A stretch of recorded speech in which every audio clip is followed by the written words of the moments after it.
when you're reading guy on guy action, the male gaze is taken out, like that voyeur, that aspect of the danger, quote unquote danger involved, is kind of taken out from a male gaze on a female. I think this is kind of like a guy version of that. You get to be a voyeur without being a pervert. You get to be a voyeur without being guilty of a crime. Yeah. Like, I got to see boobies, and I didn't even have to be a disgusting pig for it. I just lucked into them. Hell yeah. I didn't have to put myself out there and ask. No. And there's still titties. Yeah, It's a win-win. Honestly, this is heaven for me.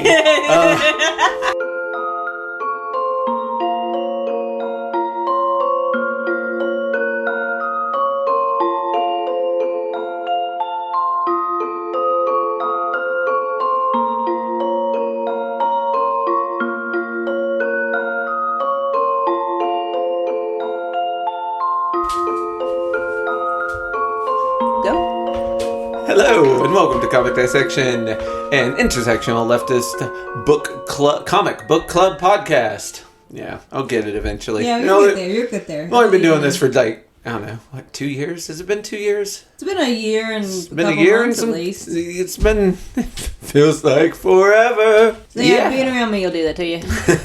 I am your host, Reno Dino Valentino, and with me, as always, is my lovely co-host, Cecilia Rose.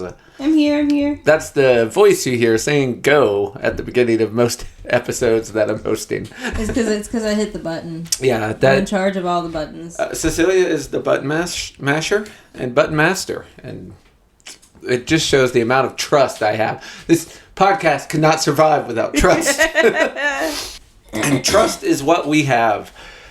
What we also have is a manga. We are traveling back to the land of the rising sun, going to Japan and reading the first 7 episodes of Ranma 1/2, which is one that you youngins might not, you youngster folks may not even be familiar with, because this copy that I have, 1993.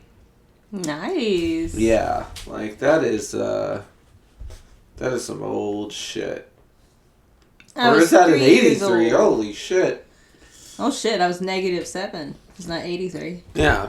Anyway, old stuff. Ranma 1/2. You can tell with the art too, like that. It is such art of the time, right? Yes. That is not a complaint. It's just you can tell. It's like, that classic old look. Yeah. Yeah. It looks sort of like Astro Boy. Yeah, I was getting ready to say, you expect Astro Boy to kind of fly in at any moment. Yep. That is very, very much so where the art is at. Yeah. And Ranma 1/2, the story and art, both done by Rumiko Takahashi, a lady from Niigata, Japan, who was born in 1957. Some of you younger folks might know Inuyasha, which she also did. Inuyasha? Yep. She did Inuyasha. Yes, she did. Yeah. She's a fucking powerhouse. Wow. Yeah. Put a little respect on that name. Wow. Look. Put a little respect on that name. Oh my god. Yeah. I'm seeing so many parallels now that you said the Inuyasha, the cartoon I watched growing up on Toonami. Yes. This may surprise you. It was also a manga. No, I know that. I'm kidding. I haven't read it, but I do know that. But just, wow. Yeah. Fucking love Inuyasha, though. Yeah, well, now you can add Ranma 1/2 to that love. All right. And Rumiko to one of your favoriteest manga artistes and writers. Shouted did Mao and Rin Ni, which I am not as familiar with, but are more modern things for our youngsters in the audience.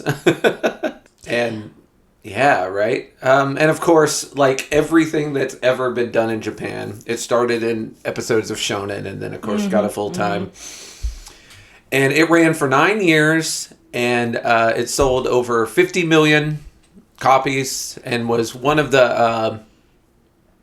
the first mangas to come to the U.S. and get translated. Yeah, it was in that first wave of comics in the 90s.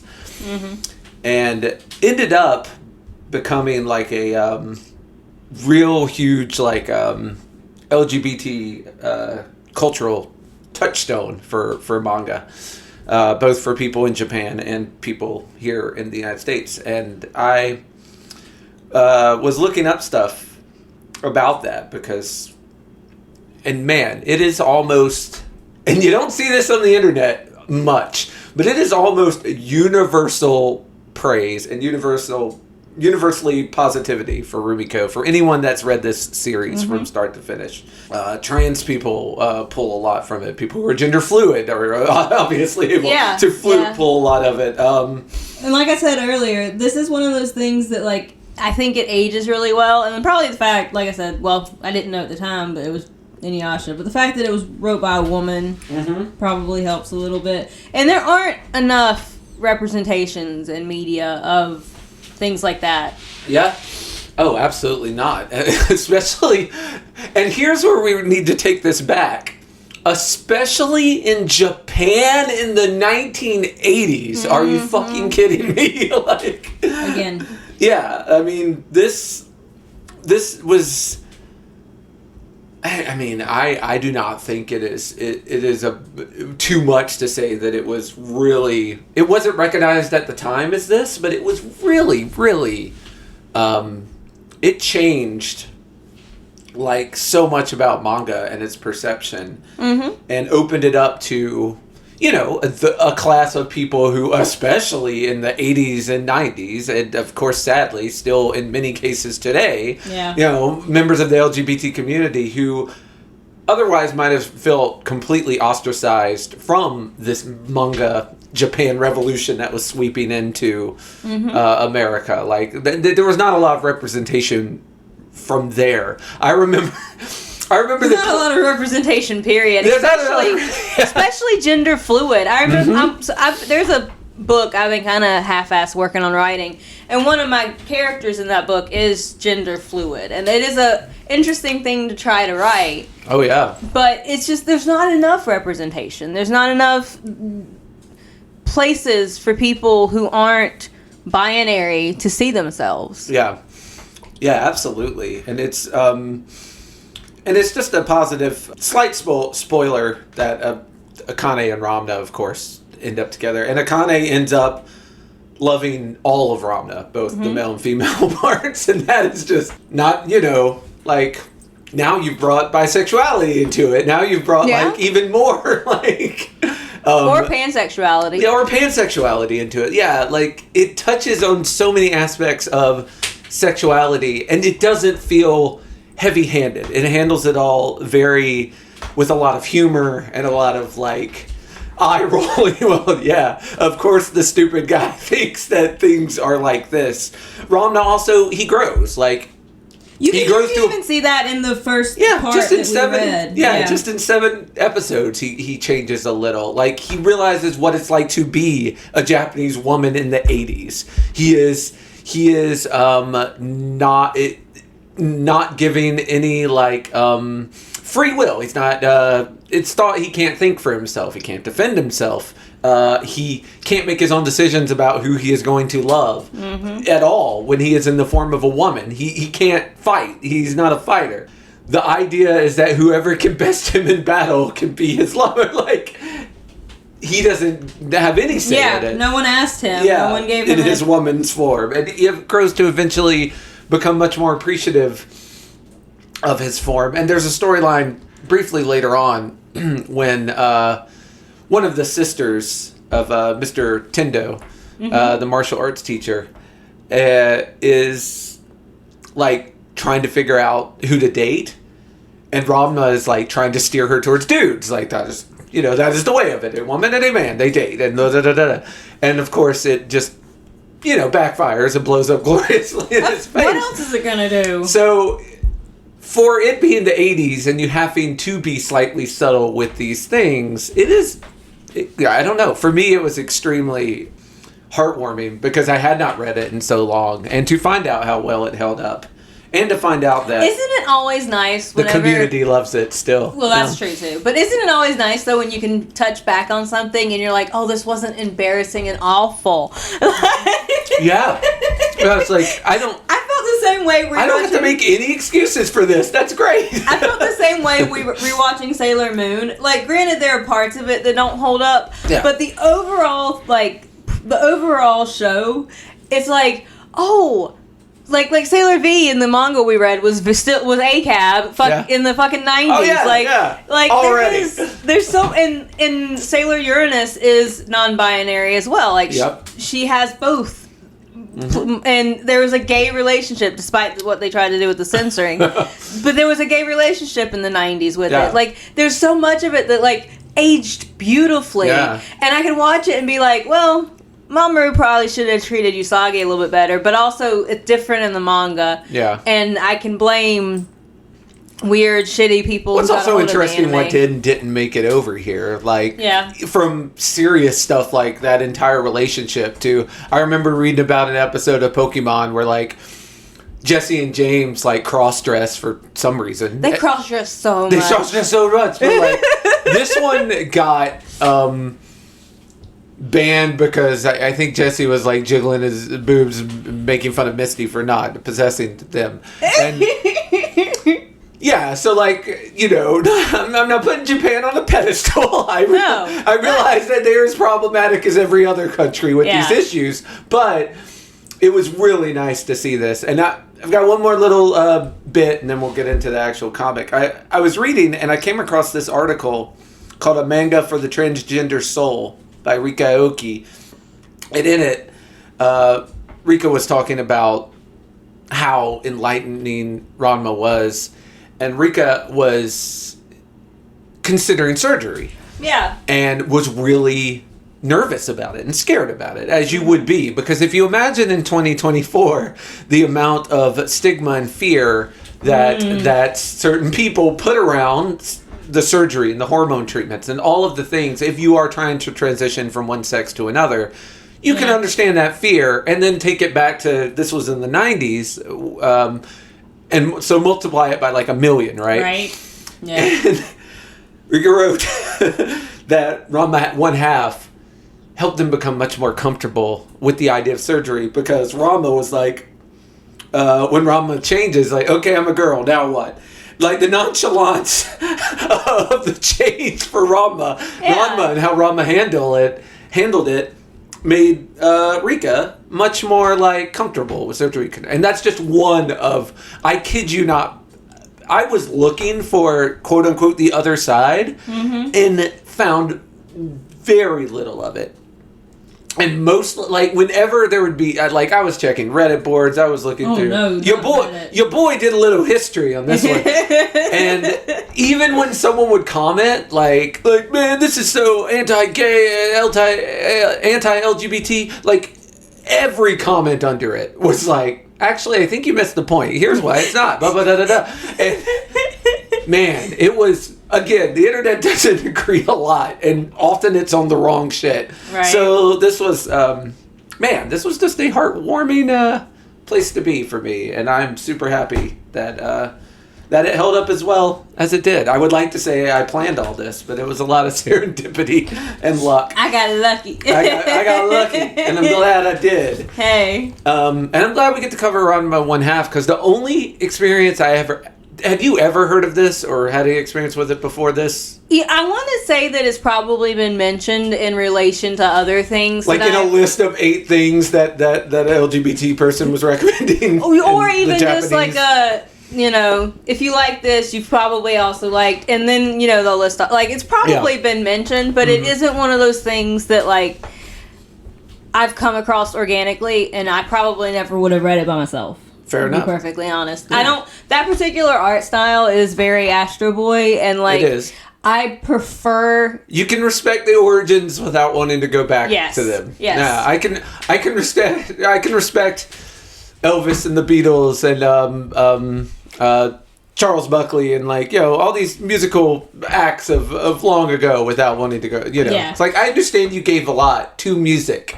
I understand that, like, black jug bands of West Virginia did a lot to create rock and roll as we know it today. Yeah. Doesn't mean I want to go back and listen to jug bands. I understand that the blues are very important. Yes. I'm going to skip that. Thank you. Yeah, thank you.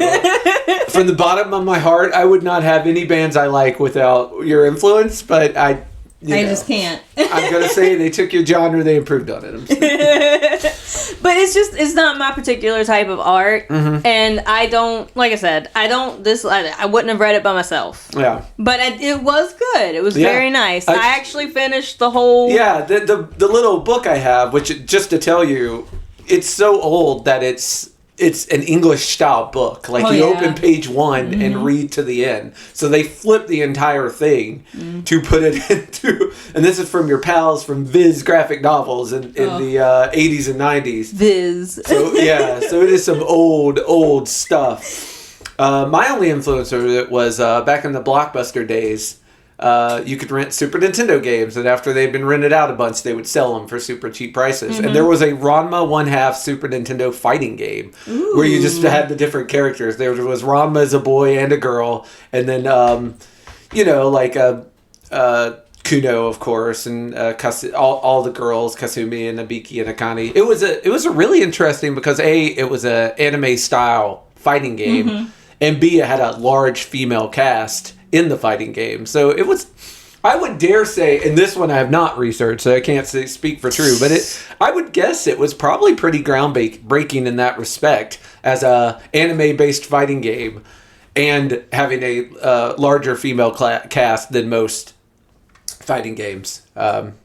I love that for that. Yeah. That's so cool. Yeah, it was just a little fighting game that I had and played a few times, and I was like, these characters are neat, and didn't think any more about it. And then, like you, I would occasionally see it listed when people were talking about, whatever. I'm sure it came up. But now, we're going to read this shit. All right, let's jump right in. There's a little one-page starter where Mr. Tendo, who is a martial arts teacher, is reading a letter. The School of Indiscriminate Grappling. What a great name for a school. And that means, does that mean that they teach all types of grappling or that they accept all students? I was very interested in that. It's indiscriminate grappling. See, I read it as they don't care what you grab, so maybe that was just me.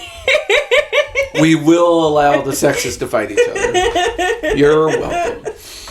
But yeah, he's got a note from his old friend Satame, and Satame is like, "Hey, I'm coming back home, and I'm bringing my son Ramna with me." It's a picture of him holding the postcard, which has a panda postcard and a panda stamp. Yeah, man. Which Someone really likes pandas. Be very funny later when you realize the bit of ego that is involved with putting pandas all over this postcard you've mailed. But Mr. Tendo, in the old anime style, or the old manga style, is super overreacting. Like, his face is all red, he's crying, he's like, I've waited for this day. And we go into chapter 1. Here's Ranma, which is, what a great name. We're back at Mr. Tendo's martial arts school of indiscriminate grappling. I love that. Yeah, that's a great name. And he is yelling for his 3 daughters, who are Kasumi, Nabiki, and Akane. Hold on a second, let me see Sure, this. please. Oh, so there's a sign on the front that says, "To defeat owner in savage combat, use rear door." I wrote down, sounds sketchy. You think Rumiko knew what they were doing with that little comment?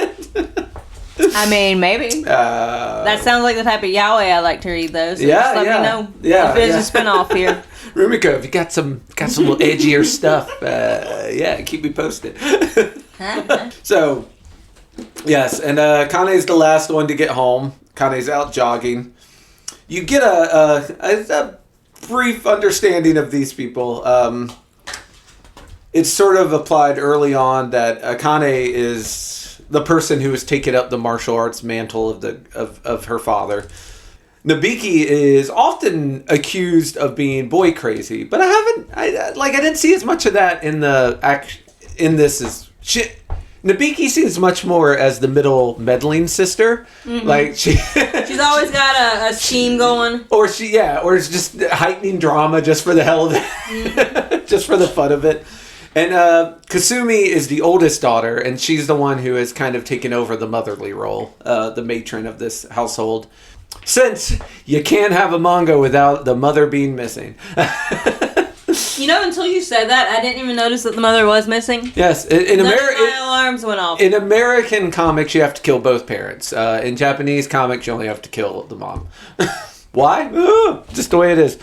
But yeah, they're all coming. They're fighting, and we get to see Akane break some bricks, which is pretty nice.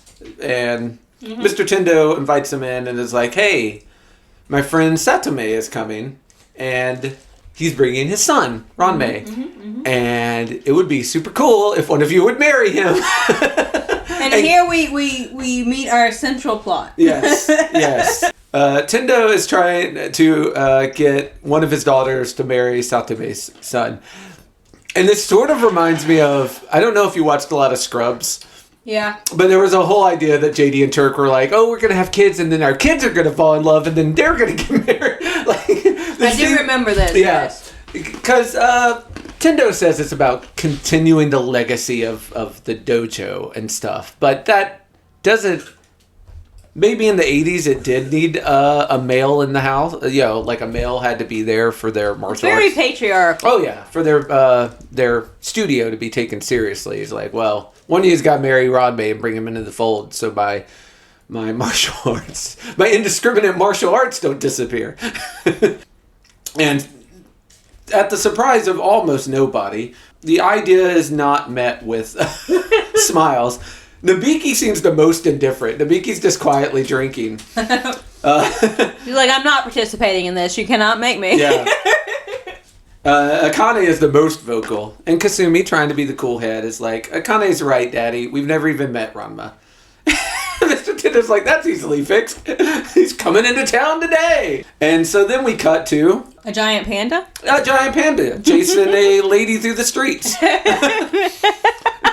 And imagine if you know nothing about the storyline and the plot of what's going on here, imagine your confusion. It's very Bugs Bunny. Yeah. There's a huge panda trying to attack this woman, and this woman dodges a swipe and does a jump kick into the panda's head. And the people in the street, because this is right in the middle of a crowded street, are like, say, is that a panda? It's a panda, isn't it? Because it's standing on hind legs and fighting more like a sumo wrestler than like a panda. Have you ever seen Kung Fu Panda? Yeah. Actually, yeah. It's just like that. It's Kung Fu Panda. Yeah. This panda's on its hind legs, which, if you know anything about actual pandas... That's not how they work. They sleep over half the day, and they can literally fall asleep anywhere. Pandas have the life. There are entire videos of just pandas falling out of bamboo trees. If you're feeling sad, look it up on YouTube. Makes you feel a little better. Yeah, pandas, man, this is the most energetic panda you will ever see. So the fight is happening, and this person is saying, this whole thing sucks. Picking my fiance for me without even asking, and ends up knocking this panda out. And the people in the street are just, their faces are like, what the fuck is going on here? And this lady's like, I'm going back to China. Suck on that, old man. Also weird, because not an old man, that is a panda. Which this lady has underestimated, because you don't turn your back on the panda you're fighting. Sure shouldn't. You got to double tap. Anytime you're trying to win a fight, you got to double tap, man. You can't just assume your victory. That's right. The panda knocks this person out, throws them over the shoulder, and carries them away. Back at the house, Mr. Tendo's trying to warm the ladies up to the idea. He's like, listen, Ranma and his father have been on a voyage of training. Like, you'll like Ranma. He likes martial arts just like I forced you all to like. And Nabiki's actually impressed that Ranma's been in China. Like, oh, a world traveler. That's kind of cool. And Kasumi says, how old is he? Younger men bore me. The older, mature one, of course, doesn't want some young hothead. Which, boy, have I got bad news for you. We know who's not getting married. Yeah. What kind of guy is this Ranma? No idea. I've never met him. But I am going to ship off one of you to be with him. Yes. And some noise is happening in the outdoor garden. And they're like, oh, we have visitors. And Mr. Tendo goes running outside. It's like, oh, Satome, my friend, I've been waiting. And you keep hearing noises and stuff. And then they all come charging back in with the panda running behind them. At this point, this young lady wakes up on the back of the panda. Yep. Daddy, is this your friend? So this panda just decides to visit? Oh, happens all the time. And the panda sets the girl down in front of Mr. Tendo. And Mr. Tendo's like, you wouldn't be... And the girl says, Rama Satome. Sorry about this. I tried not to come, but I was overruled. Yes, exactly. I didn't even want to be... I wasn't even supposed to be at work today. And Satome is so excited, pulls Rama in for a big hug, and then notices... some feminine. There's some resistance. Yes, it seems that this is a female. So saith Mr. Tendo. Yes, and the boobies. And there's a scene of him sweating and going like, two? Like one boob I could handle, but two? So, hence the confusion. And Dad faints away. Because, man... Boobs and men. This is confusing. Meanwhile, Akane is very sweetly being like, Ramne, I don't know what the hell's going on, but you're a girl, so you're all right. Yeah, you us gals need to stick together, right? You want to train a little? I heard you've been, you want to fight? And Ramne is like, sure. And they start to battle. And it does not go... This time, it does not go well for Akane. Don't worry, Akane will get her licks in later. Yep. But in this one, Ramne is easily dodging attacks. And after it's over, Akane's like, well, at least I wasn't beaten by a boy. There's that. Yeah. Also, there's so much... Now that you mention Inuyasha, I see it everywhere. Yeah, and well. that is... I feel so stupid For that not I just missed making that link yourself? Well, and it might just be because there's so much martial arts, but, even the hot-headedness of the main dude, I'm drawing parallels now that I totally missed. I feel bad. I wonder if Rumiko just has a lot of hot-headed dudes in her life, and I'm like, I'm sorry, Rumiko, you don't deserve that. There's a lot of... I think it goes probably with the fighting. Oh, there's definitely a stereotype, for sure. We cut to the bear in the bath, and then we cut to Mr. Tendo and Satome talking. And of course, the girls are like, who's that old guy? Got me. Spoiler alert. Ramne is both the boy and the girl, and Mr. Satome is also a giant panda. I know. Hard to believe, but yeah. Totally shocking. Yes. Wait until you find out why he's a giant panda. Yeah. I actually like the 100 Cursed Springs. And as they go on, you get to find out other Cursed Springs and what weird stuff they do. And, I mean, that's 100 stories right there. That's 100 issues you don't even have to think about. You just had to figure out what the spring will turn into. Just let me know when we get to the spring. Okay, we are on the way. Quick stop off for... We're going to have, of course, the scene of Akane walking in on Ranma, who is now a boy. They're all naked for all of this. Yes, also. of course. Yeah, walking in on, fully nude. And Akane, of course... goes running into the living room, is like, there is a boy in the women's bath. I would like this addressed post. Kill it with fire. Yeah. Yeah. Akane rips, so outside there's a stone lantern, and let me just tell you, the lantern part on top is made of stone and very heavy. Akane rips it up and is going to take it inside and smash this person. As she should. Here's the thing. If there was just a boy chilling in the woman's bathroom, she absolutely should take a stone lantern in there and ring him upside the head with it. Cannot argue. She doesn't know that he is unfortunately cursed at the moment. This is one of those things, and it is a thing that always bothers me about manga, is one of my few complaints about this, and it's just because it's a trope that I happen to be tired of. But is it manga without it? One could argue. The whole, I accidentally sew up a woman's skirt. I accidentally saw her naked. I accidentally was in a place I shouldn't be. So you get, you always talk about like, when you're reading guy on guy action, the male gaze is taken out, like that voyeur, that aspect of the danger, quote unquote danger involved, is kind of taken out from a male gaze on a female. I think this is kind of like a guy version of that. You get to be a voyeur without being a pervert. You get to be a voyeur without being guilty of a crime. Yeah. Like, I got to see boobies, and I didn't even have to be a disgusting pig for it. I just lucked into them. Hell yeah. I didn't have to put myself out there and ask. No. And there's still titties. Yeah, It's a win-win. Honestly, this is heaven for me. Yeah, definitely a male fantasy going on where a guy gets to see all the underwear and boobs he wants, and yet is not a pervert with a fan that he's turning on to make the skirt blow like Marilyn Monroe. There was actually a problem with that in Tokyo Metro for a short time. They took care of it, but yeah, it is a bit of a tired trope. It is a tired trope, but I get it. It's saying. A thing, and yeah. That takes us to part 2, Ranma's Secret, where we are going to get the story of the springs and how the hell this happened. And it opens with, I'll explain it once more, which means that this was not comprehended the first time it was explained, which is, to me, very funny.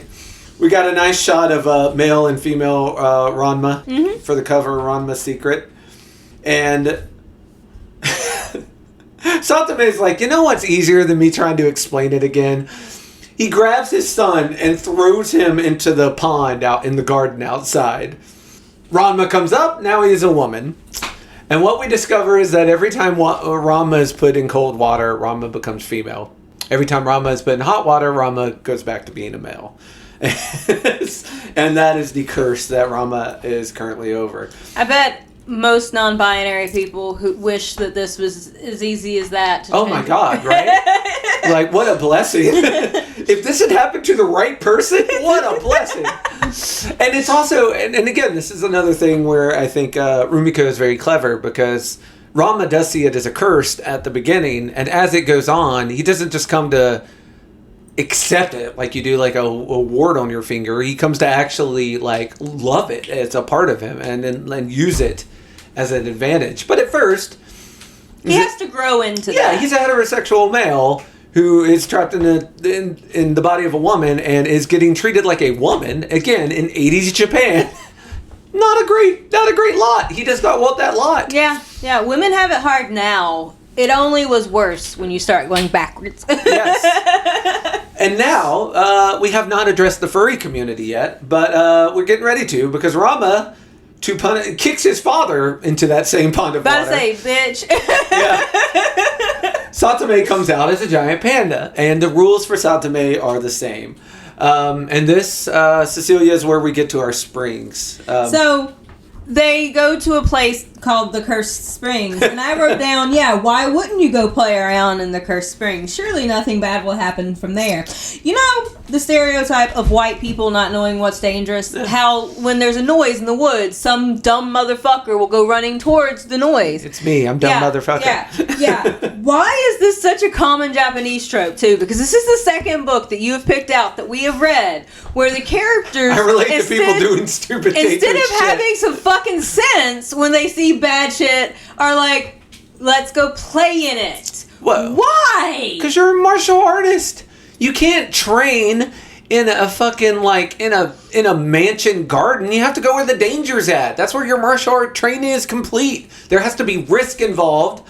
So you also have to have an understanding of what you're getting your full self into. That is where the mistake is, in my opinion. It's not going there. It's that the guy who shows them the place is trying to explain to them the dangers, and they just jump up on some bamboo and start fighting. Like, they do not listen. It's kind of like, you know, you go on some tour, And the guy's like, well, like you're at a mansion or something, like some old abandoned mansion. The guy's like, well, the second step gives out as you're storming down the steps. Like, okay, well, you fell and broke your leg.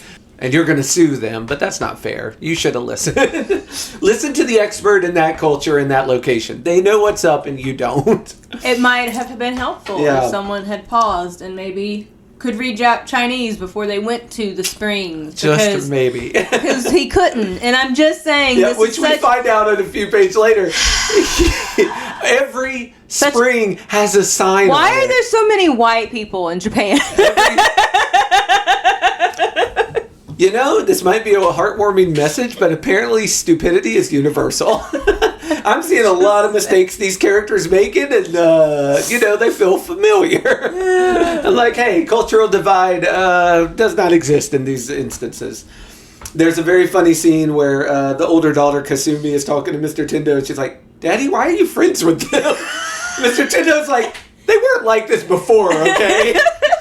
They're under some stress now because of this hot spring thing. They were normal-ish before. But yes, they come here and they start. So out of each hot spring are bamboo shafts, which I do not know this for a fact, but I read somewhere that if people would stick bamboo shafts into springs that were dangerous for some reason. Maybe there was too much sulfur in that hot spring. Okay. Or maybe it was filled with leeches. I don't know. So there's 100 springs just spread out before them, and they all have bamboo sticks in them. And these two start like doing the typical martial arts thing where you're balanced on one toe on top of a bamboo stalk, fighting with somebody. And hey, surprise, surprise, they both end up in the drink one at a time, and it's very funny because as they fall, as they fall into the pond, the guy's like, oh, that is the spring of drowned girl. There's a tragic legend. A very tragic lady of 2,000 years ago fell in and drowned in that spring. And then Rama knocks Satome, his father, in. And he's like, oh no, that is spring of drowned panda. There's tragic legend, a very tragic panda. I'm sensing a theme. Yeah, these are some drowned-ass springs. There must be some hella undercurrent in these hot springs. As someone who's been in some hot springs, never have I almost drowned in them. It doesn't seem like a thing that would happen. I could see a panda doing it because they probably just fell asleep and just. Oh no! No, not the panda. Don't worry, they get reincarnated as Ranma's dad, so it all works out. Poor panda. It would have been a curse on just one of them, but after Satome gets knocked in, he gets mad, knocked Ranma in, and they both end up cursed because that's how mature people handle mature shit. Yes. And then Mr. Tendo shows the other half of the equation and puts hot water on Satome to turn him back into a person. And it's also funny because Satome's like, yes, that is how it works. For the record, it does not have to be quite that hot, but Jesus Christ, Mr. Tendo, you didn't have to wait for it to be boiling before you poured it on me. Thank you. And Rama's like, I hate this. I'm just going back to China. I'm going to find a cure for this. No offense, don't want to marry any of your daughters. Just want to go back. They don't want to marry you either. Yeah, don't worry. It's a mutual thing. No one fell in love at first sight with the short-tempered, hot-headed, non-binary person. No. I was going to say dude, but I guess technically... Maybe. I mean, he sees himself as a dude. He identifies as male. You're right. I think that's allowed. But Mr. Tendo tries to put the positive spin on it and is basically like, come on, ladies. Akane, you hate men.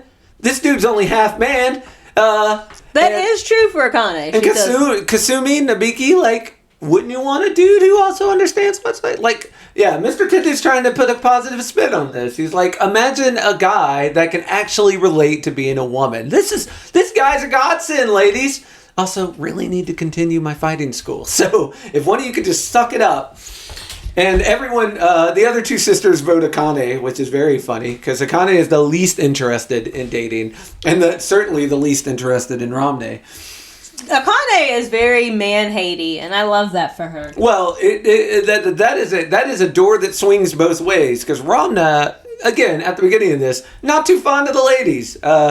They both come around as time goes on. But yes, at the beginning, they are both haters of the opposite sex. Ranma is very sexist. Yes. And to be fair, Akane's a little man-hatey. Yeah. So it is kind of... They're like they're the coin. Yeah. Yeah. And anyone knows that they're going to end up together. In fact, the fathers are watching them fight and like, oh, look, they're a perfect couple already. And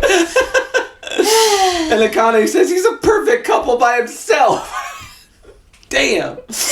She's quick. Yeah. I like her. Yeah, and he's like, you know what? I have an idea. I'm going to fuck back to China. He's trying to get out of here. Yeah. Is this where they get slammed on the table? Akane drops the table on him. Yeah, I just said they did. Because Rambe says, because Akane accuses him of being a pervert. And he's like, look, I don't need to see your bits. I got my own bits. And if I start to show myself, they're better bits. And he eats one of those low tables that they have in Japan. He eats it for that comment. So. Yeah. Kotatsu table gets smashed over his head. Sorry, bud. So later we cut to Ranma waking up. And the two sisters that did not beam him with a table are taking care of him. Is this where they say she's a sweet girl, just a violent maniac? Yes. I wrote that down too. I wrote, oh look, it's me. Yeah. Speak to me, you sweet, sweet evil monster. Yeah. And Akane, of course, did not like the "I'm built better to boot" line. And Ramne, who lost their second match via table over the face, is also kind of upset. Yeah, he lost to a girl. Yeah. How can a girl do that? Yeah. I did write down there are a lot of baths in the first 2 chapters of this book. Everybody's wet all the time. Kind of, it's sort of tricksy because that's the story, right? Like, water has to play an important part. Also, to be perfectly fair, it is a huge part of Japanese culture. Like, bathing it's a family affair.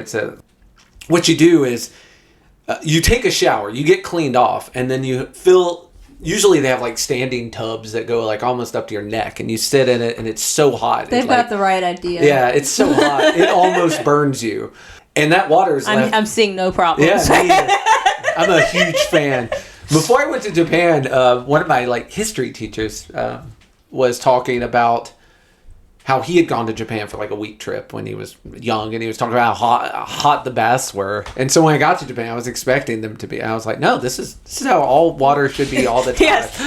So far, I'm hearing like you just said the bathtub is actually big enough to like set in. You get your whole body soaking. Yeah. I'm hearing no downsides. Yeah. But to conserve water, they fill it up and they keep it all day, and the whole family uses it. Because again, you get cleaned off before you get in the tub. So the whole family will soak in it all day, and then the next day they'll replace the water.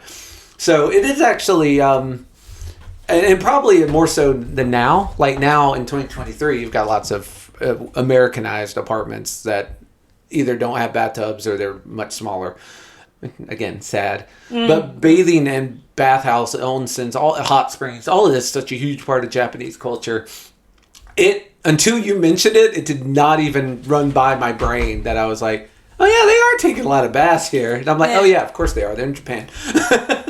But that rolls us into part 3, which is, right at the end of part 2.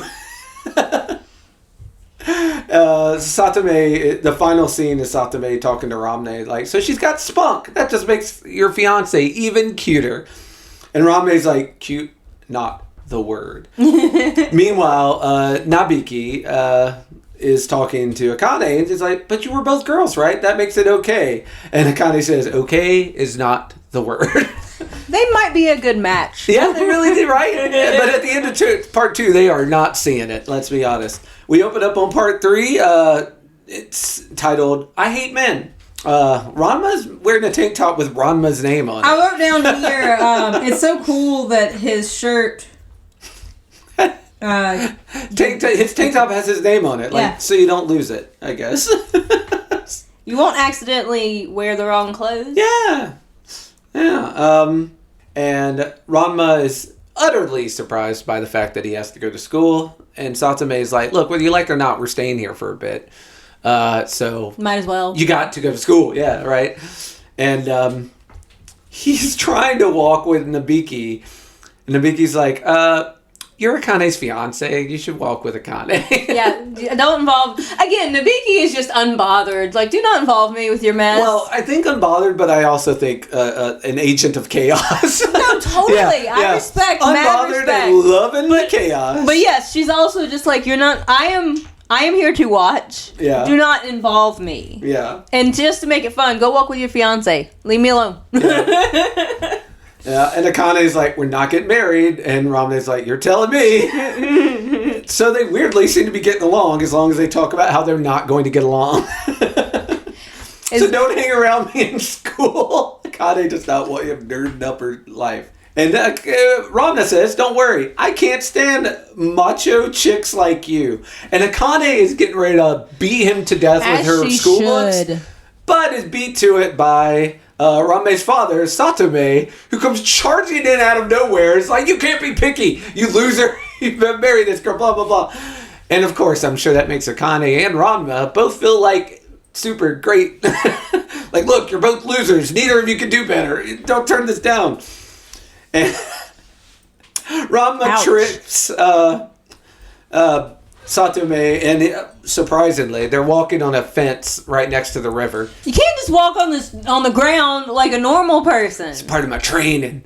And Satome flies out as a panda, and guess who also ends up in the water? Now Ranma's like, not going to school. I've now got boobs. I'm gonna go home, take a hot bath, get turned back into a boy, and I'll come back to school, I don't know, by lunchtime or something.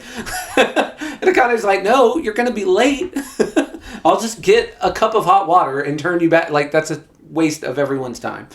You're going to school, bitch. Nice try. So, Ranma's waiting for the hot water, like, leaning up against a gate. And we see a skeleton hand drop down on him. And he freaks the hell out. This is a character I really like. It's the chiropractor. Yeah, it's your friendly chiropractor. I wrote down here, so Kane has a crush on the chiropractor. Yeah, yeah, Dr. Tofu, which also funny. He's named Tofu. Yep, but Ramna notices. Ramna's like, that dude's a martial artist because he snuck up on me like with no problem, and normal folk cannot do that because I'm special. I'm special, and so. She, as Rame's bowing to the doctor, because he's a doctor and you bow like that in Japan. Akane comes up and sets a tea kettle on his head for him to go change back. They're like, get out of here! I want to talk to my crush. Yeah. So she's talking to Mr. Tofu. Yeah, who she goes to often because she's often injured. From her training. We'll find out that it's probably more for her walk to school. We'll find out in a bit. But so Ramna gets turned back into a boy, and he's talking to her about this doctor. They're both such tsunderes. Yeah. Ramna and Akane are both such little tsunderes. Yeah. We can't just be normal. We got to be loud and rough. Both of them are. You couldn't take either of them to a nice restaurant. It is very Inuyasha and Kogame, right? Yeah. You detect a lot of the DNA that will later become that. So they're going to school, and Ranma's like, "How could you like this Dr. Tofu? Dude has a penis, and you hate men." And Akane's like flustered by that because she likes him, and she's like, "What?" And then she's like, "You know what? I do despise men." And she's saying that because this huge crowd is charging up to and we're getting ready to learn why Akane hates men. It's because most of her her fellow students are trying to beat her up so they can date her. Because that makes sense. Well, no, when you like a girl, you find out what her hobbies are, and you try and engage in those hobbies. Akane's hobbies are fighting, so if I want to try and date Akane, I want to take an interest in what she's interested in. So obviously, I need to punch her in the face until she agrees to date me. So you can't just also be interested in fighting. You have to best her in fighting. Because sexism. According to the experts. Yeah, because they're all dating her. I see that working out real well for them.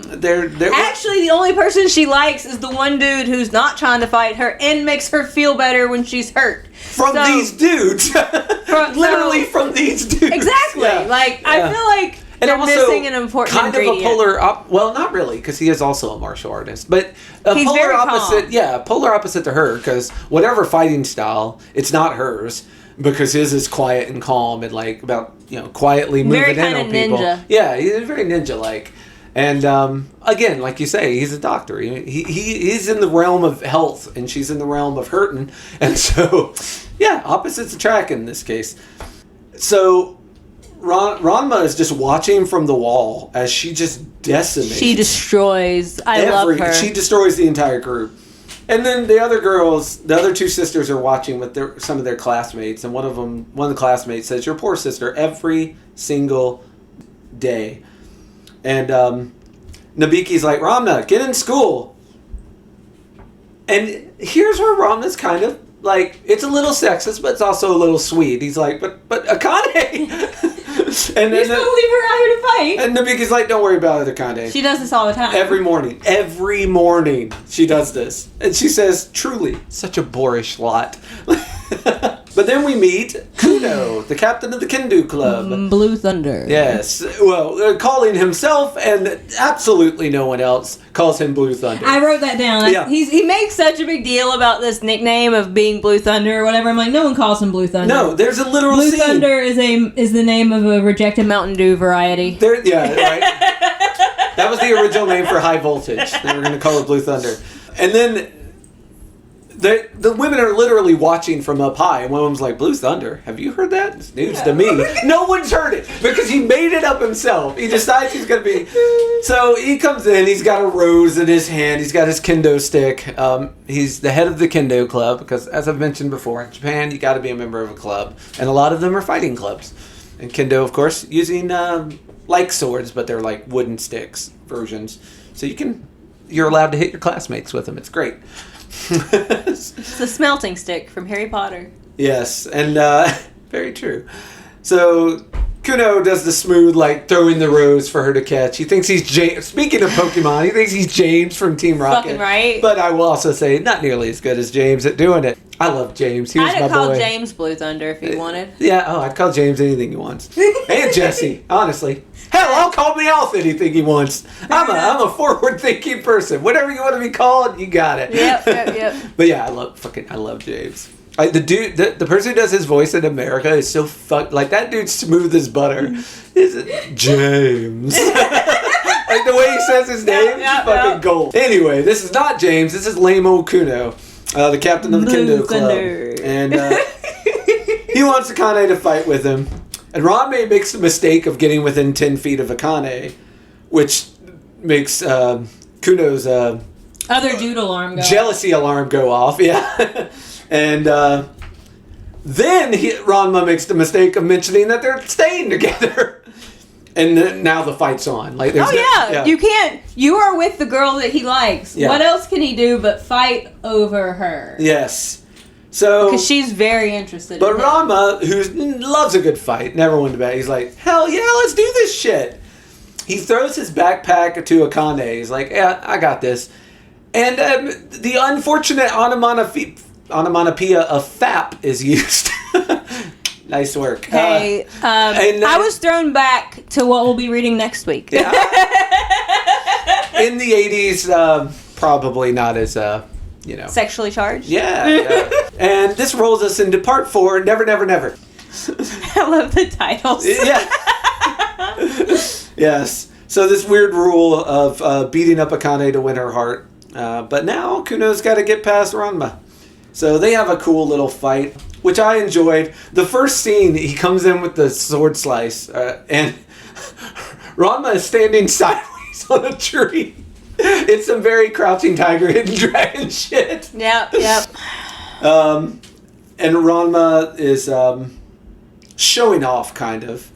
Like, he's not fighting back, he's kind of dodging and, And during the whole fight, he's yelling in Kuno's face. He's like, "Oh my god, you are barking up the wrong tree, my man. Kind of means nothing to me. I don't care what you do. Like, you and her go have a happy life together. I won't know part of this. I'm just fighting you because I heard there was a fight to be had." I've got one personality trait. Yeah. It's aggression. He says, and I quote, if you want a crazy violent chick like her, you can have her. And she says, why you pervert? And throws her backpack at him. And he says, would you quit calling me a And Kuno chops the backpack in half and says, speaking ill of Akane, I forbid it. I do think I write this down at some point. Yeah. Maybe it's after this fight with Ranma. But he does make a point of here, keep going. It's actually after. Okay. I remember now. Page 84, we have my favorite panel, which is this beautiful shot of Ranma coming down on Kuno. You've got lightning crackling behind him. It looks like the shadow of death. And Kuno's just looking up with that old shit. And Ranma, you just with 2 fingers, like bruises Kuno's forehead. Like, like hits him like 12 times in rapid succession. We'll find out what that's about a little later. But then, out of nowhere, a panda drops in. Oh, Lord. And grabs Ranma and runs off. And everyone's like, Kuno was knocked out by a panda? Man, that panda's good. Which, yeah. Did he fall in water yet? Yes. Yeah, I'm sorry, I didn't even mention. He didn't fall in water, it started raining. That was that whole... I wrote down, these people cannot avoid water. Yeah, I forgot to mention. That's why Sadame shows up. It's because it started raining and he wanted to keep Ranma's secret. So he pandas him up and yanks him, throws him into one of the old PE equipment storage rooms and, gets him back in his guy form. And Ranma's hot. It's like, if it didn't rain, I would have nailed that buffoon with one. And then Akane comes in. It's like, I wouldn't be so sure. It's like, what do you mean? Check your throat out. And Ranma just now notices there's a huge bruise on his throat from where Kuno got him. And Ranma's like, man, he didn't even touch me. And he's like, yeah, if he had, you'd be breathing through a hole in your neck. Looks like an pretty even match, I'd say. Yeah. And Ranma still will not admit that. No. Like, nah, I don't know. I don't think so.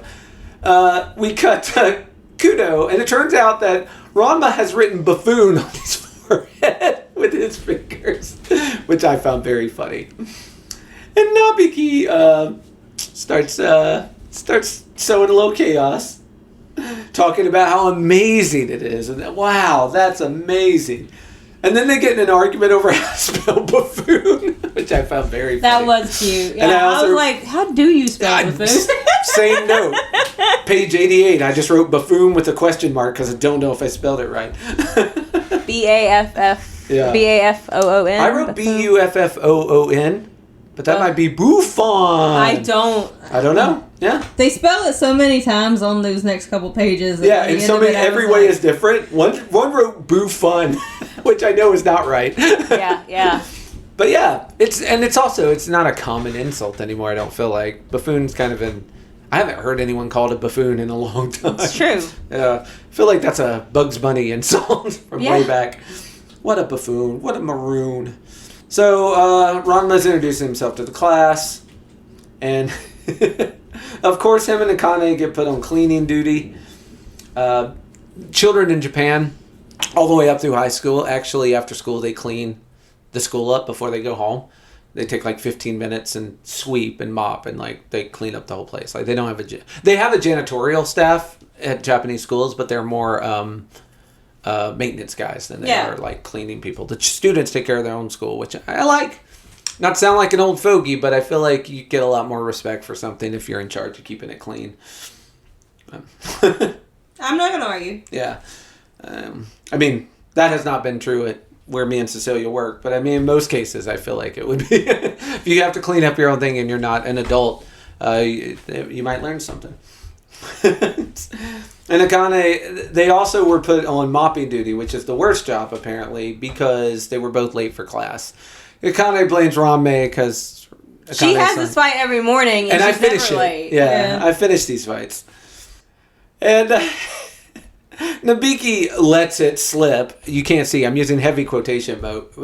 He is. I vouch for it. Thank you. That Ranma and Akane are engaged to be married. And whoo! Chaos Demon Nabiki. Yes. Kuno is not here for it. He's like, fiance! She done broke Kuno's heart. Yeah, Kuno goes charging out. And Kuno grabs one of their water buckets and tries to splash Ranma with it, which, of course, we know would be a major problem. He's like, let's do this fight again. And Japanese schools, the classrooms have like an openable window that opens into the hall. So all of a sudden, all the windows of the classrooms open, and all the kids are sticking their heads out, like, doing the fight thing.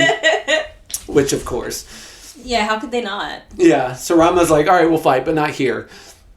So he's running, and he's like, come on, we'll fight outside. And he goes diving through the window, thinking, yeah, Kuno's going to dive through this window, and I can easily land, because I can stand sideways on trees. And Kuno, if I'm fucking lucky, Kuno will break a fucking ankle. But what Ranma does not realize, this is where it gets to be almost ridiculous, is he's actually dived out over the school's pool. Again, cannot avoid water. And someone's like, whew, lucky there's a pool there. And as Ranma's falling towards the pool, he's like, lucky, he says. Splash. Have you ever seen any of... So there was a made-for-Disney movie ages ago where this boy turned like 14 and then he realized he was a mermaid. And every time he gets wet, he gets the tail. Yeah, right? Yeah. Such a drastic puberty. Yeah. But every time he gets wet, he gets a tail. And and it makes me, like, shit like this. You wonder, right? Yeah, it makes me think of, like, that. Like, it's just so contrived. There's so many contrived ways to get them to the thing that they have to have for the story. Yeah. That they have to avoid. Like, there's so many... bending over backwards to get this boy wet. Yeah. Like the body ain't 70% water anyway. Right. Reminds me of me with the ladies. He jumps out the window. I'm just going to skate right over that. He jumps out the window and falls into the pool and our judo boy Kuno jumps after him and grabs him in the water and just grabs a fistful of titty. In his defense, unknowingly. Look, down here, Blue Thunder is going to feel real weird when he realizes he's holding boobies. Yes, and Akane is yelling from upstairs like, ooh, the jig is up. Don't know how you're going to hide this. And this takes us to part 5, to the Tree-Born Kettle Girl, which is fucking, I love that name. I was so confused. I'm like, Tree-Born Kettle Girl? Did I miss something? And, surprisingly, Kuno... Once not the getting most this handful man. of boob is very surprised, which gives Ranma the chance to give him a judo throw. And it's very cool, because Ranma judo throws Kuno out of the pool as he's coming out of the pool himself, and then runs off, does a flip over the gate and is gone. Yep. So Kuno only gets a split second with this strange creature of the pool. And people were like, was Ranma... Everybody who was watching from the balcony was like, Ranma's butt? No, it was just... We only saw it for a second. Couldn't be. No, surely So with the rest of the school, the secret's still safe. And here's the thing. Blue Thunder, not the most intelligent dude. Yes. So... Secret is actually still safe. Yeah, Kuno is so stupid that Kuno thinks that there was also a woman in the water and that Ranma used the woman as a distraction to escape. Maybe even in cahoots with the woman to trick Kuno. Because Kuno's brain is made of kendo sticks and not actual matter. Men are disappointing. Yes, Ranma is up in the tree changing or drying out her clothes, going, what a pervert. I mean, he didn't have to squeeze that hard. And Akane's like, you idiot. How dumb can you be? Why did you jump into the pool? Ranma's like, it wasn't part of the plan. Shut up. I didn't do it on purpose. Yes, I'm not a planner. I'm a fighter. And Kuno, of course, still looking around, trying to find this... one of the two people he was fighting. Any of them, right? Yes. And Akane's finally like, you know what, Akane? You know what, Kuno? Let's fucking fight. You and me. Let's do this shit. And we get more sexism from Ranma. Yeah. And Kuno. If you win, I shall let you go out with me. Thus I shall lose with all my might. And then Akane's like, wait, who's asking to go out with you? Just want to fight. And, Akane, of course, like, Ranma, turn back into a boy, come on. And Ranma is hanging in the tree by 2 toes and almost has lost the water and is having a time. I do want to give Blue Thunder credit here. Yeah. He sees a strong woman and is immediately down bad. Oh, yeah? Like, Well, he was down bad with her before, but now but he also gets a crush on Ranma. Yeah. Because Ranma beats him up and he's like, oh, I'm in love with the kettle girl now, too. He's got a type. Yeah, he's got a type. And I want to give Blue Thunder credit because he gets his ass kicked and His he's type like, is people that can take him in a fight. I love you now. Yeah. Marry me. Yeah. And then Akane is mad because, like, due to some hijinks, Kuno ends up in the tree with a still female Ranma. And Kuno's like, so, did you see where that boy in the pigtails went? That coward running away from a fight? And Ranma's like, yeah. Ranma is also disappointed in his own gender. Ranma drops Kuno on his head. Yeah. I can't. Yeah. And Ranma's like, you know what? I'll beat your ass as female Ranma. Don't make no difference. Which is our first small step of growth for our Ranma character. It takes him a minute, but he does get there. I'm going to let you have it. He does get there. She's skilled. As skilled as Akane. No, wait. Maybe more skilled. And guess what, Kuno? Ranma Sadame is even better than me. So Ranma, female Ranma, talking up male Ranma, which is something that I would probably do if I could change my sex at will. I would be a female me, and I would talk to girls that I wanted to date and talk up male me. Yeah. You know what? Yeah. Make it work for you. That's Make right. It work for Again, you. this could be a blessing and not a curse. If you figure out, if you can figure out how to use it, and maybe avoid jumping into pools. Yes. So Kuno is now referring to female Ranma as the tree-born kettle girl because he met her in a tree with a kettle of hot water for no apparent reason. Yeah, I think he's writing like a haiku to her or something, and that just helps the flow. And Ranma's like, "Oh my god, okay, so I guess I gotta take my female form and beat this person up so we can end this."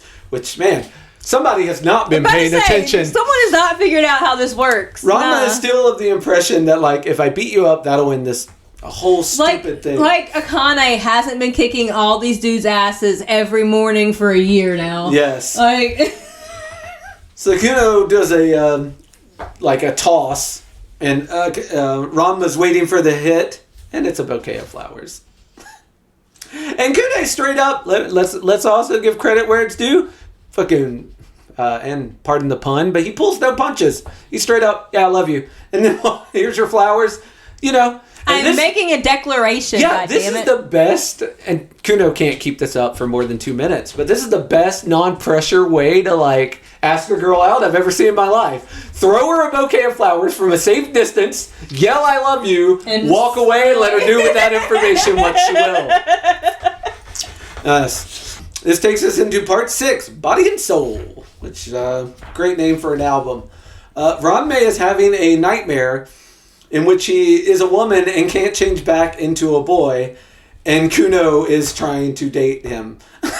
So Kuno is like a giant and picks him up and is like yelling I love you at him on his head. This is actually a fairly accurate description of how it feels to be flirted with by people you're not interested in, though. Like, there's, especially as a girl, like, men can be kind of an ever-present danger. Oh, yeah. You know? Absolutely. And Kuno is that, if nothing else. He's not, like, he hasn't actually done anything yet up to this point where he deserves being... I mean, I feel like going up to a girl and telling her you're going to beat her up in hopes of dating her might fall into that category, but not in a manga. Yeah. It's a thing that's ridiculous in real life, but I guess in a manga is perfectly plausible and passable. Here's the thing. I don't feel like fighting someone to date them is really a realistic idea of a relationship to start with. No. But maybe it is for martial artists. I've dated a lot of weirdos, but never a martial artist, so can't say for sure about that. It's possible. Yeah. And of course, they make their way to school. Ranma ends up kicking Kuno, who is the last obstacle between them and getting to class on time. Kane says, "Don't fight my fights for me." And Ranma's like, I'm not doing it for you. At this point, I got beef. Yeah, Ranma's like, I got my own reasons to beat up Kuno every chance I get. Yeah. Meanwhile, Is this Nabiki's side hustle? Yeah. Kuno gives Nabiki a panda bear, not knowing the significance of that, and says, "Yeah, give that to." And Nabiki's like, "No, it's not my style," and tries to give it back. And Kuno's like, "I didn't offer it to you." And he says it's for the goddess in pigtails, which we haven't mentioned yet. Ramna wears pigtails. So Nabiki's like, you are cheating on my... Which Nabiki doesn't give a shit. Nabiki's just fucking sowing chaos. Nabiki is honestly the Joker in this. Just watching the world burn and making a side buck on the side hustle. She's more like Loki, if we're going to do chaos demons. I guess she's a little nicer. Well, and she's not trying to kill anybody. Yeah. But she is trying to make some money, though. Yeah, she's got some pictures of female Ranma that she is willing to sell to Kuno for a low price. So she sells those pictures. And Kuno realizes he's in a bit of a pickle because he now realizes he got so smitten with Ramna, he completely forgot about Akane. And now he's thinking about Akane again. And he's like, I don't know. Which one do I love more? And like, I got good news, Kuno. It doesn't matter. Neither of them like you. Yeah. You don't have to beat yourself up trying to decide which one. I did make a note because he's talking about how defenseless Ramna looks in those pictures. And I said, being turned on by how defenseless a girl is kind of creepy, Mr. Thunder. Yeah. Like, that is not a thing that you should be advertising. Yeah. That turns you on. Like, that's... Yeah. And Nabiki straight up says, sounds like you're two-timing my sister. And as she says it, she throws down a set of Akane pictures, which she is also willing to sell to Kune for a reasonable price. Nabiki is just... She's kind of my... I like her, and I really like Satome is the funniest character for me, just because he's a fucking giant panda that goes around town swinging on people, and that makes me laugh to no end. But Nabiki's my favorite character. 100%. Just out here making that money. She's just over here being like, I'm gonna fuck with you, and I'm gonna fuck with you, and while we're at it, pay me. Yeah. You're gonna pay me to give you shit. Yeah. And Kuno's like, yes ma'am, I will. Yep. Sure, you got it. Yeah. Kuno finds Rame and asks him when he's going to see the pigtail girl again. And Rame's like, likely never in your fucking life. Walks around the corner and gets wet because some guys are dumping the mop water out from an upper story window. I can't. Yeah. And Kune gives a big hug and says, I shall never let you go. And Nabiki shows up, throws some hot water on Ramna while Kuno is hugging. Trying to finally, like, even Nabiki is tired of this. It's like trying to solve this mystery once and for all. And Kuno... Blue Thunder's not smart. No. Nabiki's like, her body, her soul, it's all Ranma. Do you see what I'm saying? Kuno does not see what she's saying. Kuno thinks, my God, Ramna gets the pigtail girl and Akane? That's some bullshit! Yeah.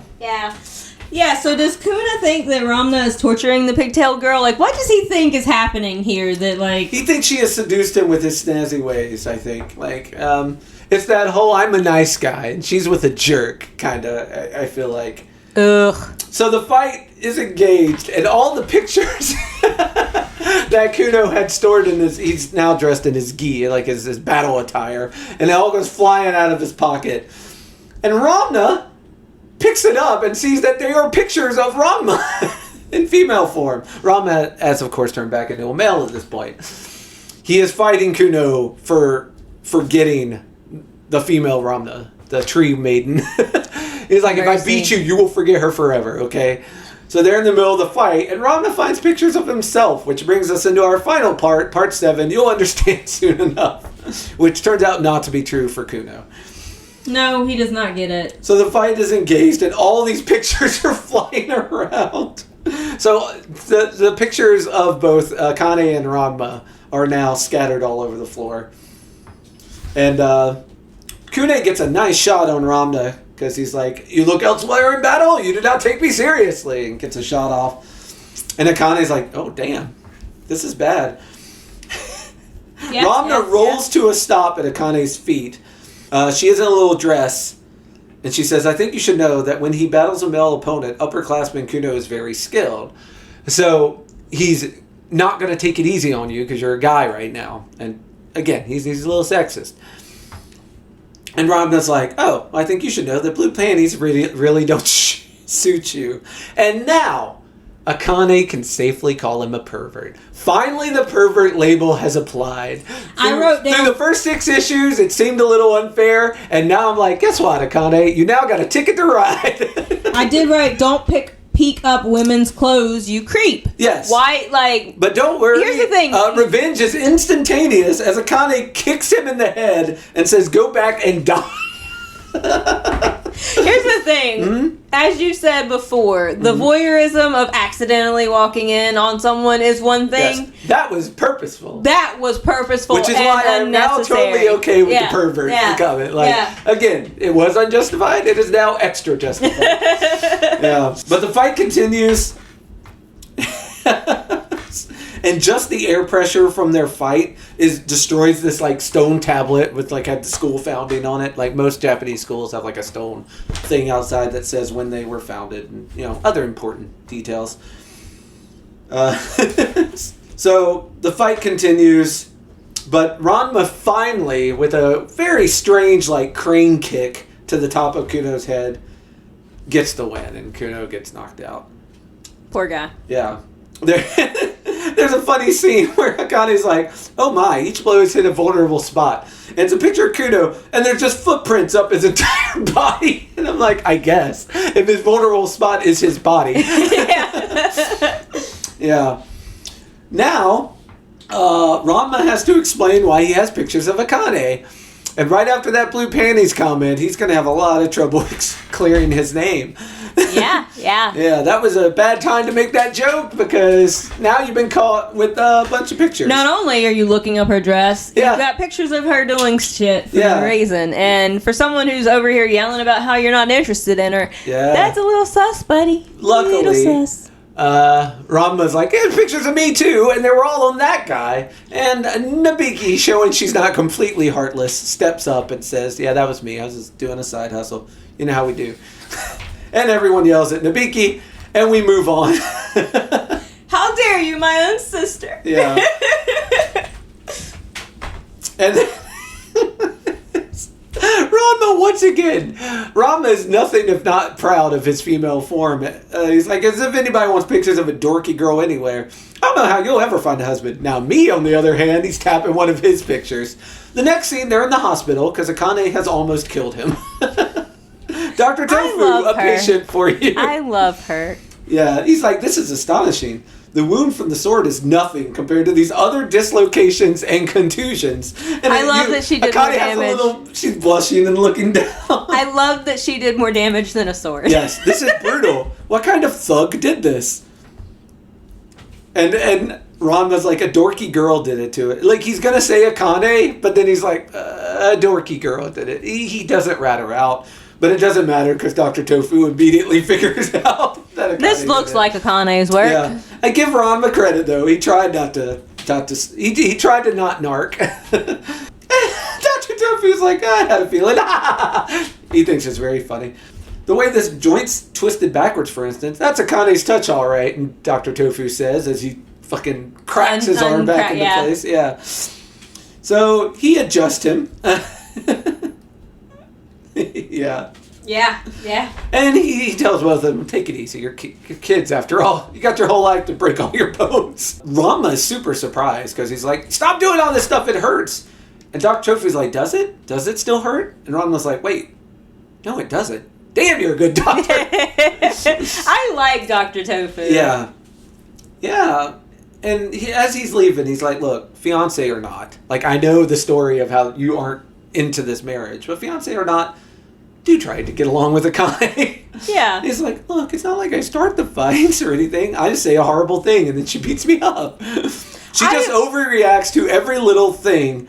And I'm like, Are you looking in a mirror saying that, Ramne? Or again, you and Akane maybe just get hitched already. You guys have the same temper, if nothing else. Yeah, they're both tsundere. Like that is they're very alike. Yeah, and this is the second time someone has said Akane's actually a sweet girl. Under that rough exterior, she's a good girl. She cares about people. She's nice. He gives her a little pat on the butt, sends him on his way. And Akane says, "What were you talking about?" And he says, "Nothing. He was sympathizing with me for having to deal with a crazed, violent lunatic like you." Now, if Ranma had said what Dr. Tofu had actually said, that would have made Akane's day. I wish he had, but No, yeah, they are not at the we can say nice things about each other stage of their relationship yet. No, but she does get all quiet and sad. Yeah. Here. And Ramne does say it was a joke. Because she's like, "Oh, is that what he thinks?" And he's like, No, I'm joking. He didn't say that. So, again, both of them are capable of being not assholes. We got to work through some shit. They're first. children. Yeah, exactly. They are teenagers, and all children and teenagers, especially as someone who is in the process of raising one, are assholes. They are assholes. They're kids. Yeah. That's what... That empathy and that, like, being able to be vulnerable with other people, you gain that as you grow. Yeah, You're not true. born with that shit. Yeah, I am trying to give them adultness. But a very funny Dr. Tofu playing a little matchmaker, doing some of his like tantric massage shit. He fucked up Ranma's leg, and he's actually looking to his clock and counting to himself 3, 2, 1. And when he says 1, out in the outside of his doctor's hospital, Ranma says, my legs. Why that lousy? When he patted me, he did something to my hips. And she's like, "Oh, for goodness sake, I'm going to piggyback you. You can't walk, can you?" He said, "What, you think a man will put up with this humiliation?" Spoiler, a man puts up with this humiliation. Oh, yeah. Man can put up with a lot, apparently. And so she throws water in his face and goes, "It's okay for both women, right?" And he is so mad. I do want to point out, because I don't think Dr. Tofu is a complete idiot. So if I had to put money on it, well, not only that, but if I had to put money on it, I would say that he's also maybe a little aware of Akane's slight crush on him. Mm-hmm. And trying to steer her somewhere else. And like that's the appropriate way. Which adults should handle. If a high schooler likes you, this is a good way. Take a note from Dr. Tofu. That's I actually hope the he point. does not turn into a pervert later down. Cecilia's only read volume 1 of this, which is 1 through 14, and I've only read the second volume. So I don't remember if Dr. Tofu turns out to be a supervillain or something. But right now he is my second favorite character. Yeah. Now I want to say this is the appropriate way because children developing crushes on adults is normal. Yes. Adults should not reciprocate. This is the appropriate manner in which you handle a child. Quietly steer them in a different direction.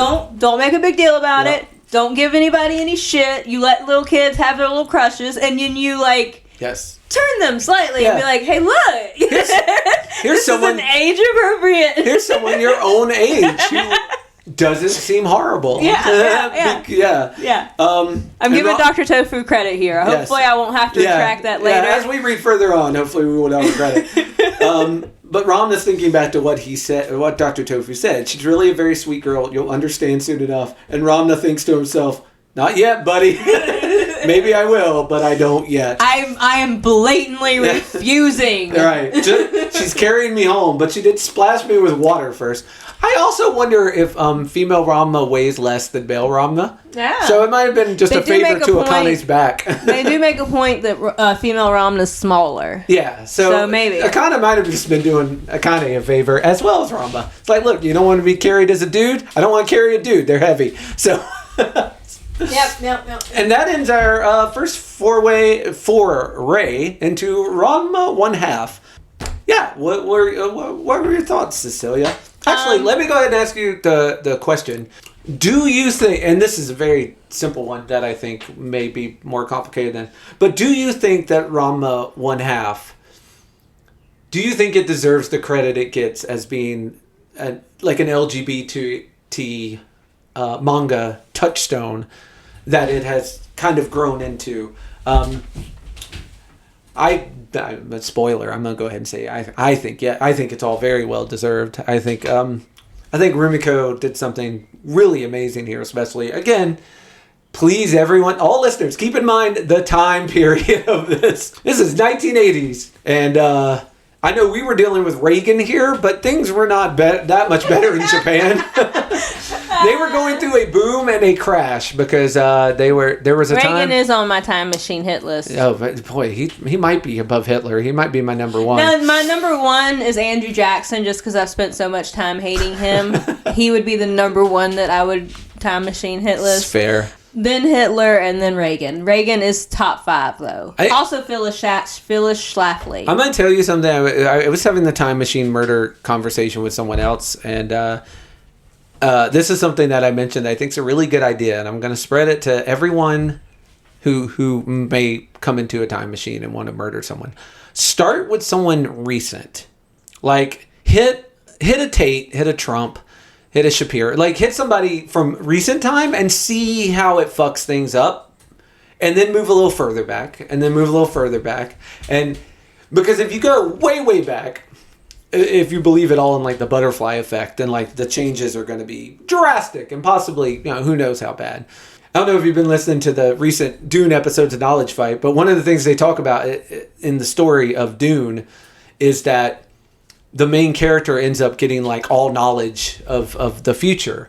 And he's faced with the decision of, if I become a monster and kill myself, humanity will be better off down the road.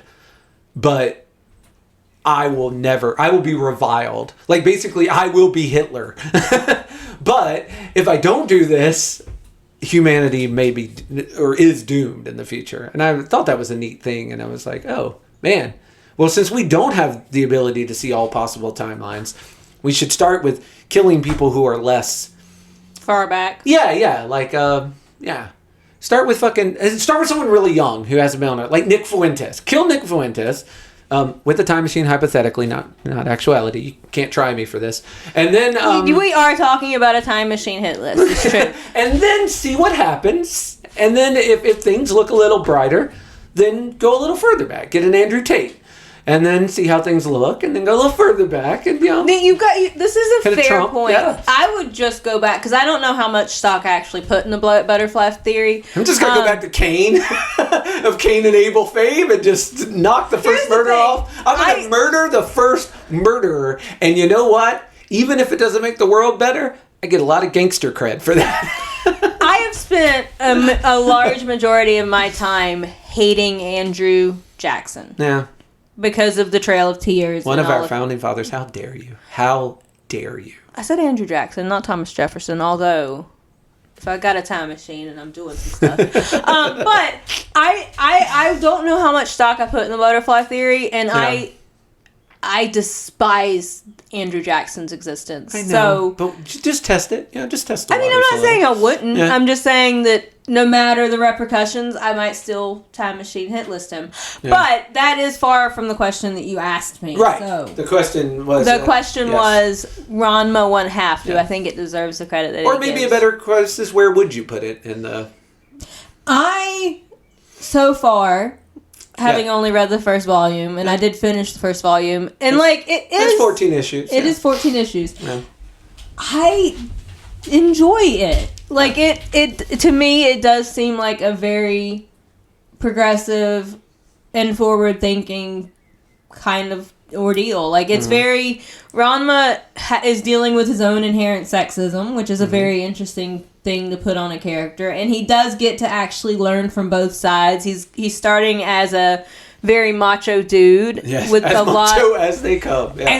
Exactly. Yeah. Like he is a very girls are weak and how dare you be, because he even makes a point to Akane about being all boyish and shit, and she doesn't she's not even a tomboy. She wears pretty dresses. She does her hair nice. She's not super stereotypically she just also knows martial arts and doesn't like boys because they're constantly trying to beat her up. Those are the things that make her an undesirable tomboy. Yes. Yeah. And so he does have to deal with the sexism that he has inside himself and learn, and it's a good like we were talking about earlier, it's a thing that seems like it holds up really well. Having only read the first 14 volumes, it is a thing that it isn't... It's funny. Mm-hmm. It's not super preachy, which is nice. Yeah. I feel like this is something you could slip under the radar to someone who is not on quote on board with the LGBT community, like, and it wouldn't set off their wokedar. Yeah. Because it isn't super that preachy. non-existent thing of being woke. Yeah.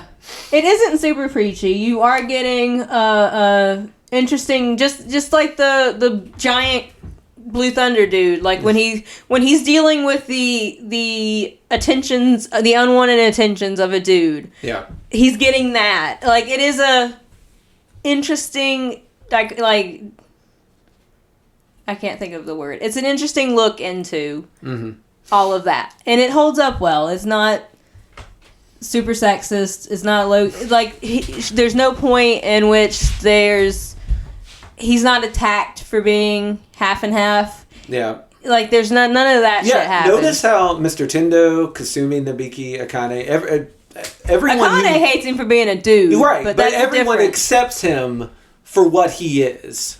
Yes. With no issues. Yeah, there's no, like, ooh, you're a girly dude or anything. Yeah, there's no, like, ooh, gross, it's just tranny. Like, they're not throwing slurs at him or anything. Yes. Like, they're very... It is very... Yeah. All of that is very good. And the going back and forth isn't even... Like, that is an issue, but because they're trying to figure out how to stop it from happening. Yeah. As opposed to, like, them making fun of him for being a girl. Exactly. Like, the only one who sees the girlness itself as a problem is Ranma, and that is part of his growth arc. Yes, him dealing with his inherent sexism. I also I think Rumiko does good pacing, because even in the first 7 issues, in the first 14, you already see this, like, maturity slowly happening of him. And Akane, who also has a lot to learn. Not all men are trying to kill you when you come to school every day and beat you up. Like, there are other guys like Dr. Tofu out there. Ranma's not one of them, technically, but there are, and Ranma is becoming more of a better person. Yes. Like, and Akane is going to be here on the ground floor for that, which is, good on him. But yeah.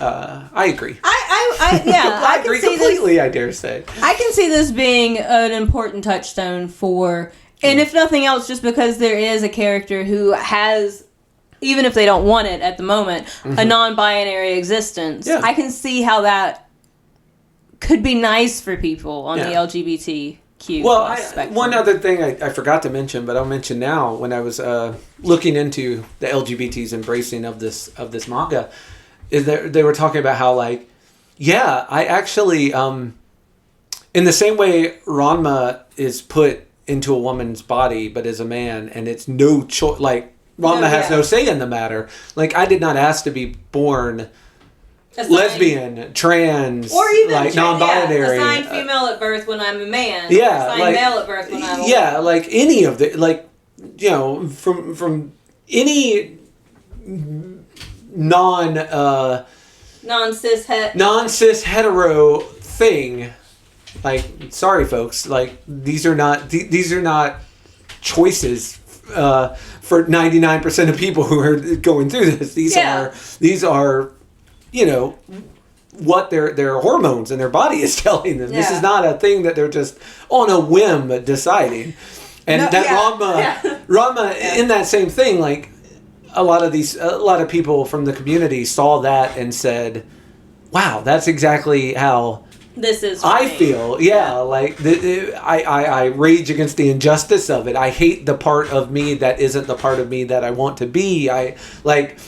They saw, I don't know, the LGBTQ community just, I don't know, it makes my heart sing how they embraced this book. And if they had not, I probably would not have taken another look at it for this podcast. So, thanks to all y'all. No, it's a good book. And like I said, not my favorite art style. No. Very Astro Boy, but it's a good story. I will say the cover. I did finish the whole thing. I know. I was so surprised. I had to keep going. When Cecilia gave it back to me, because 1 through 7 is half of this book, and then it gave it back to me. It's like, I went ahead and read the whole thing. I was like, oh, so it hit then. That's good. And the cover of it, you actually get to see both male and female Ranma leaning up against Panda Satame. And you can actually see the difference between the two in a way that, like, inside, the art kind of makes it look like Clark Kent with or without his glasses. Like, see, how I can you not honestly tell thought that was Nabuki for a minute. It is not. Yeah, it is. No, it is female Ranma. Those are both Ranma. Okay, then it makes more sense why Yudo's confused. Exactly. You know what? Inside, you kind of get the Clark Kent without his glasses. Yeah, like, how are people not seeing this? But if you look at them, their hair color is different. Their art is different. Yeah. All right, so that is all for Ranma 1/2. Hope y'all enjoyed it. In 2 weeks, we will have something new for you to enjoy. Yes, we will. Whatever are we doing, Cecilia? So, in 2 weeks, we will be reading another one that you're going to have to turn on your VPN and Google, folks. Because... It message us if you're having trouble finding it. An anonymous source will send you a link. Yeah, an anonymous source. We will be reading A Touch Within the Abyss. Or Touch Within the Abyss. It is also called Kimi no Yuro ni Furiru. I can't say that. I'm sorry. Have it in the it's show Japanese. We'll have the name of it at least. But we may not legally be able to put a link in the show notes, but we'll have the name of it in the show notes. Yeah. Touch Within the Abyss. It is gorgeous art. I honestly cannot wait for you to read it just for that. It is another BL, but it is beautiful. I love Mori Moriori. I love her. Give me a brief synopsis of the storyline. All right. The summary says, the hitman who can't kill plus the blind young man, a salvation that melts loneliness away. It's a tender romantic love story between two lonely hearts, masterfully told with an amazing artistic talent. Well, at least one of them's a hitman. Yeah, it's the hitman who can't kill. I don't understand this. It's a Trigun. it's the first work by Mori Maiori. So Mori Maiori. Yeah, I like that name. Yep. All right. That's what we're reading next time. Well, we're excited. Until then, be your own ally. We've got tons of important information in the About section, also known as the show notes. Everything from Patreon tier levels to what we just read, to what we are reading next week, and all the different ways you can contact us, from Blue Sky to a not currently active Twitch channel to a currently very active YouTube channel. Yeah, so, we got all the things. We got all the things. Send us love. Send us love. And we're sending you love. Until next time. Bye-bye.